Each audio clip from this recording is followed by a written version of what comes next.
Hey guys, and welcome to the Hackinon's YouTube channel.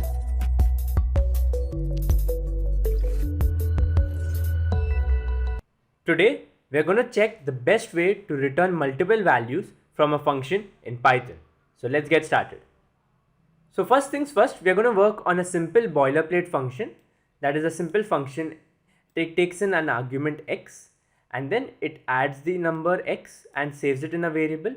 Next time it multiplies it with an integer, and next time it finds the power from the previous two integers, and what we are going to do is return these three values. So first things first, we have the most simple, that is the most conventional method of returning a function, that is placing them between comma separated values. So let's see how does that work. So first thing is, let me create a variable that stores this data returned. So let me call it as var, and now let me call the function that is func, and let me place in a number 10. Okay, and now let me print var, and as you can see, this works to be pretty fine. But again, this is a very simple method of doing so. Let's see some more better methods.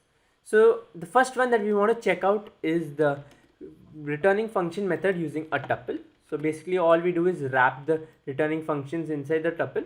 It returns something similar to what we do with a normal thing. So as you can see, it returns a tuple, but yeah, this is one method that's returning the values using a tuple. The next one is returning values using dictionary. So let's say you have some program that needs importance of the keys that need to be returned also. So likewise, let's think of these variables as the keys. So we can do that, and we can simply return the data in the form of a dictionary. So let me do that pretty quickly.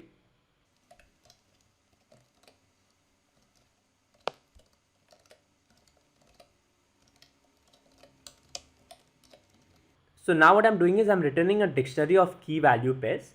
So maybe it can be useful with the keys as well as the values to the user. So if I run this, as you can see, now I'm getting a dictionary returned. This is a more sophisticated method in the terms that we know what data corresponds to what value, and this could be useful when we are working with our code. The third and the most sophisticated method, I would say, would be creating a class of a return type object, and that could be returned as objects back to the user for the code. So what I've done is I've created a simple class. I've called it as a return value, and when it's initialized, it's initialized with the three return variables, that's y0, y1 and y2, and then I'm just initiating them. And now what I'm going to do is I'm obviously going to work same with my function, but instead of returning a tuple or a dictionary, in this case I'm going to return the instance of the class, that is the object, which is return value, and then I'm going to place these values y0, y1, y2 inside the class call. So that's how this works. So let me just quickly create an object, var is equal to func, and inside this let me just put in a value 10, and now if I print var, you can see class returned, and this says the main class object at certain reference address. So basically now we're working with the classes and objects. So now to access any data, all I've got to do is, like, let's say I want to access the value y1. So I'm going to do var dot y1, as simple as that, and I can access 30. And likewise, if I want to access some other value like y2, I can do this and access the y2 value.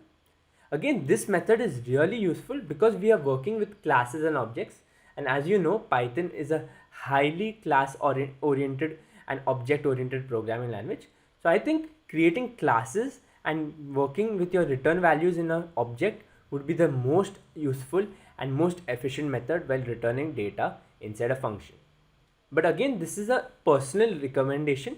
You can go ahead with returning values inside a tuple or a dictionary. My main purpose was to explain and illustrate all the common methods that you can use to return values from a function. So I hope you found this video helpful. If you liked it, don't forget to drop a like and share it with your friends, and subscribe to the Hackinon's YouTube channel for more fun and interesting videos.